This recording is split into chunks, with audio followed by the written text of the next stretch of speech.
the idea that little Bill Maher from Rivervale, New Jersey, just a humble kid from the suburbs, was invited for a private dinner to the White House. You glide right past that to how dare you talk to him, and that you're not impressed by it at all. I'm impressed by it a lot. And I know as I say that, millions of liberal sphincters just tightened.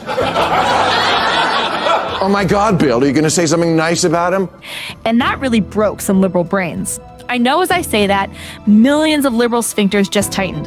That line alone should have triggered a national diaper shortage. We believe you. We love you, Bill. Everybody loves Bill, right?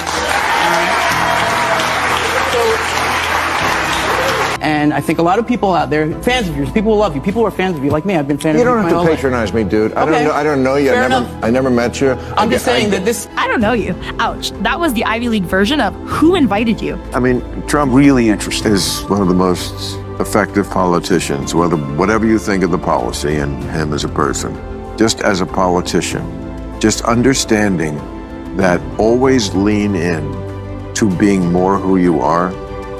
The people are not savvy about issues, but they smell a phony a mile away. Like when he did that thing where the guy came in from the Taliban and he said, this is an aerial picture of your house. If during our withdrawal, when American is hurt, just know I know where you live. I was like, oh, can we just play the music now? Because I don't care, it's Donald Trump and he's the worst person ever, blah, blah, blah. I love that. Even if he was Trump deranged for years, he's at least someone who uses reason, and that's the difference. Maher is a thinker. Keith is a tantrum with a Twitter account. Even better, Maher brought a printed list of every insult Trump's ever thrown at him and made him sign it like a yearbook. Have a great summer. See you in the gulag. Love, Don. Before I left for the Capitol, I had my staff collect and print out this list of almost 60 different insulting epithets that the president had said about me. Things like stupid, dummy, lowlife dummy, sleazebag, sick, sad, stone cold crazy. Really a dumb guy, fired like a dog, his show is dead. There's 60. I brought this to the White House because I wanted him to sign it, which he did.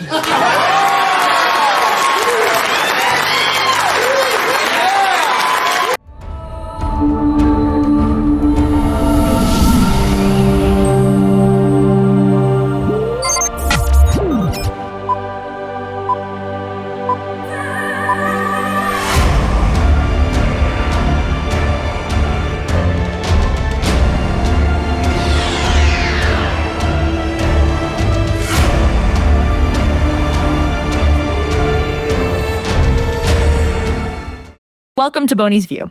This is Ella, and you're tuning into Tales with a Twist, Episode 7.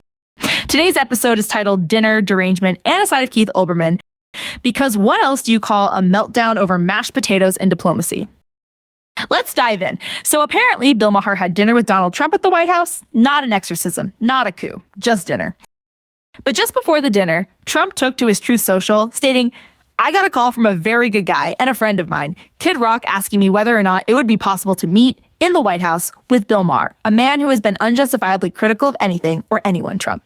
I really didn't like the idea much, and don't like it much now, but thought it would be interesting. The problem is, no matter how much he likes your favorite president, me, he would publicly proclaim what a terrible guy I am, etc. Very much like the Democrats at my recent address to the joint session of Congress, where I stated correctly that no matter what I said or did, they wouldn't stand, they wouldn't applaud, they wouldn't smile or laugh, and certainly they wouldn't be in any way nice. Who knows though, maybe I'll be proven wrong. In any event, I'm doing a favor for a friend. I look forward to meeting with Bill Maher, Kid Rock, and I believe even the legendary Dana White will be present. It might be fun or it might not, but you will be the first to know. And boy, was he proven wrong. Because after the dinner, Maher said that while he voted for Hillary Clinton and Barack Obama, I would never feel comfortable talking to them the way I was comfortable talking to Donald Trump. That's very interesting, but you know what? That does not surprise me one bit because Trump is authentic, he's real, and real recognizes real. As you know, 12 days ago, I had dinner with President Trump, a dinner that was set up by my friend Kid Rock, because we share a belief that there's got to be something better than hurling insults from 3,000 miles away.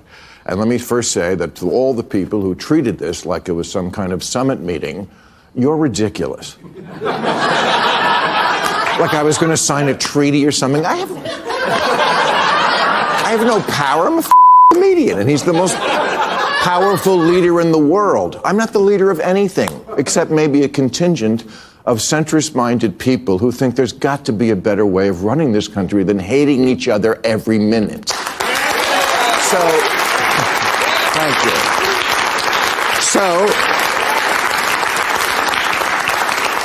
So meet up in person. Maybe it'll be different. Spoiler alert, it was. But you'd think Maher had just handed Trump the nuclear codes based on the way the radical left reacted, especially one former star, who has a resume more chaotic than a Real Housewives reunion, Keith Olbermann. Now, when I say star, I'm using the word loosely like Keith's employers did when they let him back in every time he got fired. At this point, calling Keith a star is like calling a candle a solar flare. Relax, Keith. You're not Beyonce. You're barely Bing Crosby on a rainy Tuesday. Anyway, Olbermann, bless his fragile little ego, compared Maher's dinner with Trump to prostitution. Yep, he said it, full-on righteous meltdown, said Maher prostituted himself. In his rant on X, formerly Twitter, he said, by the way, don't overanalyze Maher prostituting himself to Trump. Maher works for the same fascist at Warner who took over and corrupted CNN. I've known Bill since 1978. He was a shameless opportunist with no real principles then, and he remains so. This is so he can keep his HBO show. Keith Olbermann just dropped a 1978 receipt on Bill Maher. At this point, it's not a rant, it's a personal diary entry with Wi-Fi. And that I've known Bill since 1978 part, cool flex, Grandpa Keith, should we also dig up your yearbook? Keith, the only thing being prostituted here is your credibility? Again. Also, if Maher was prostituting himself, at least he got a meal out of it. You got a tweet that smelled like desperation and mothballs.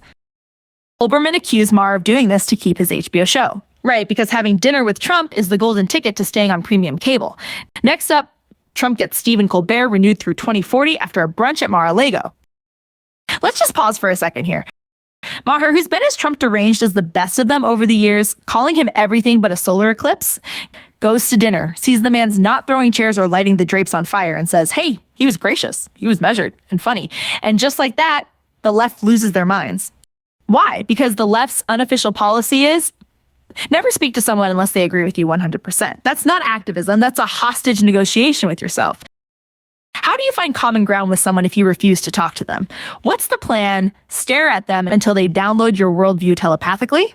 First of all, it's an honor to be invited to the White House. Yes, it is. And I've already had a couple of people who I said to them, you know, I'm just going to take it as a backhanded compliment that you glide right past the idea that little Bill Maher from Rivervale, New Jersey, just a humble kid from the suburbs, was invited for a private dinner to the White House. You glide right past that to how dare you talk to him, and that you're not impressed by it at all. I'm impressed by it a lot.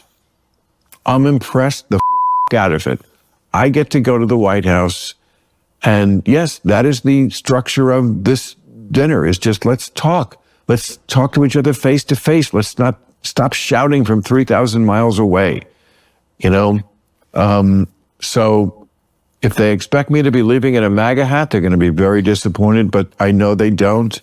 And I think it's going to be, look, it probably will accomplish very little, but you got to try, man. You got to try. And here comes Keith Olbermann, riding in like an emotionally unstable Paul Revere, screaming, he was a shameless opportunist in 1978, and he still won now. Oh, but it doesn't stop there. Keith's not just here to roast Bill Maher. No, he's got more to say. This is the same guy who once claimed that Trump wasn't actually grazed by a bullet, as if the world wasn't already questioning his sense of reality. You know, because in Olbermann's world, facts are like guidelines, flexible at best. Keith, you've been fired more times than a Marvel screenwriter. You're not the gatekeeper of integrity. You were kicked out of ESPN, MSNBC, Current TV, and ESPN again. That's not a resume, it's a pattern. At this point, Keith being fired is like Taylor Swift writing a breakup song. It's not if, it's when. Let's talk about Maher for a second, though. Even if he was Trump deranged for years, he's at least someone who uses reason, and that's the difference. Maher is a thinker. Keith is a tantrum with a Twitter account.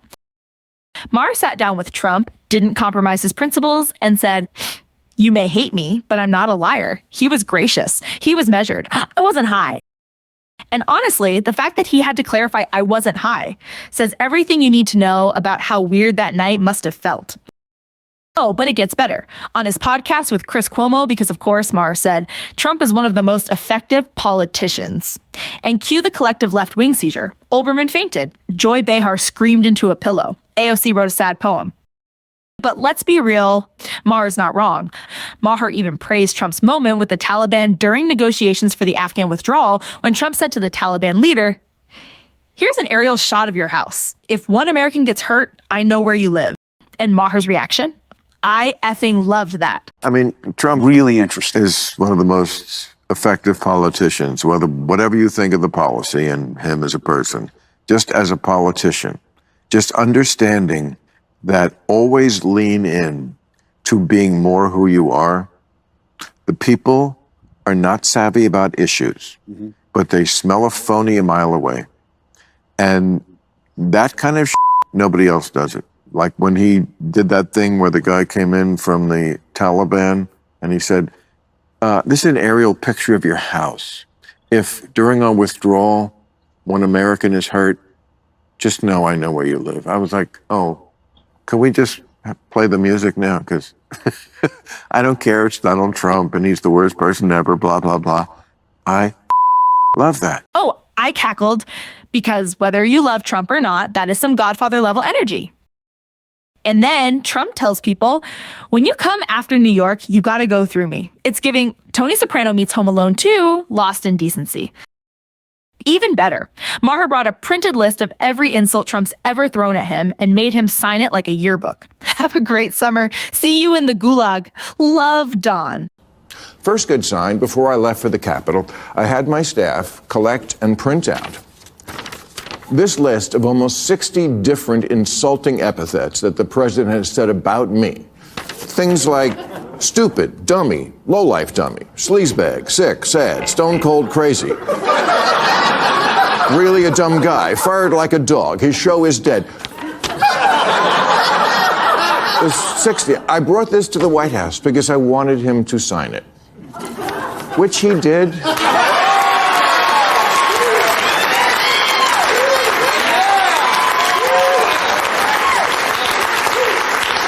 Which he did with good humor. And I know as I say that, millions of liberal sphincters just tightened.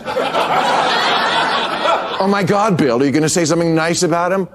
What I'm going to do is report exactly what happened. You decide what you think about it. And if that's not enough pure Trump hate for you, I don't give a So what's the actual problem here? A man who used to trash Trump talked to him. He didn't join his campaign. He didn't co-write Art of the Deal 2. He had a meal, got a few laughs, and gave an honest take. Meanwhile, Olbermann is sitting in his room like the Grinch with Wi-Fi. Washington Post columnist Josh Rogan also attacked Maher for his dinner with Trump, keeping with the left's noble tradition of, if you don't agree with me 100%, I will screech at you like a deranged peacock and call it journalism. Rogan practically showed up to real time with a pitchfork and a Bill Maher is dead to me sign. Now, Bill had just described the dinner as gracious and measured, and Rogan, clearly traumatized by the idea of two adults having a civil conversation, told Bill, "You've fallen into Trump's trap. You've played the game of proximity is principle." Translation, how dare you sit with someone I don't like without foaming at the mouth and flipping the table? Rogan said he loved Bill, which is code for I'm about to insult you, but I'm going to soften it with a fake hug first. He then accused Maher of being naive, as if Trump cast some voodoo spell on him using a MAGA hat and a Diet Coke. Maher snapped back with a verbal steel chair. You don't have to patronize me, dude. I don't know you. Ouch. That was the Ivy League version of who invited you.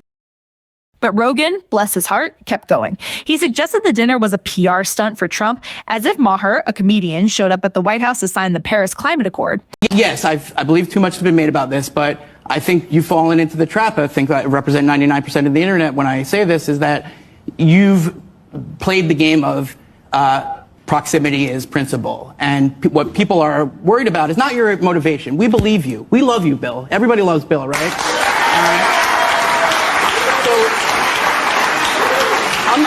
I'm not questioning your motivation. I'm questioning Trump's, okay? And if we can say that you went there in good faith, but maybe, just maybe, he wasn't there in good faith. I mean, you sold him on the Iran deal and he took it in. I mean, give me a break, okay? So the idea here is that your motivation is sound, but what's the impact?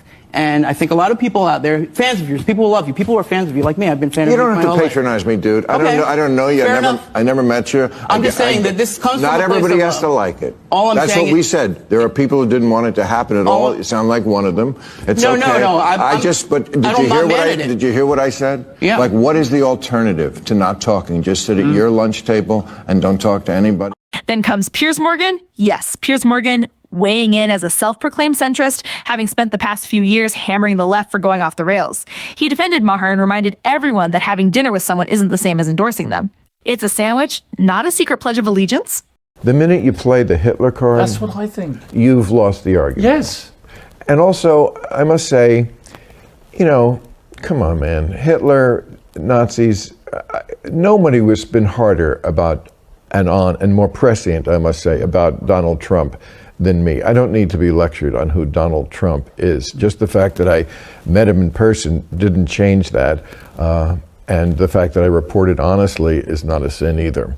But, you know, to use the Hitler thing, first of all, I just think it's kind of insulting to 6 million Yes. dead Jews, you know, like that should kind of be in its own place in history. Meanwhile, Maher, clearly fed up, hit Rogan with the truth bomb of the century. You take your cues from the internet. Good luck. The internet is a cesspool. Josh Rogan responded, Bill, I represent 99% of the internet. Bill fired back, cool, and I represent the 1% that still has a functioning frontal lobe. Ouch. And the funniest part, Maher brought a list of 60 insults Trump had hurled at him and had Trump autograph it like it was a collectible Pokemon card. That's how real grown-ups handle beef. Meanwhile, Rogan probably wrote a 3,000-word article titled, Why Maher's Dinner with Trump Threatens Democracy and My Feelings. Maher came back from that dinner saying Trump was surprisingly self-aware, humorous, even normal in private. And that really broke some liberal brains. I know as I say that, millions of liberal sphincters just tightened. That line alone should have triggered a national diaper shortage. And the most important takeaway, Maher said Trump didn't ask him for support, photos, or propaganda. He gave him hats and time. Because apparently in 2025, basic human civility is now a scandal. Let me wrap this up. This episode isn't really about Trump. It's not even really about Maher. It's about the destruction of dialogue.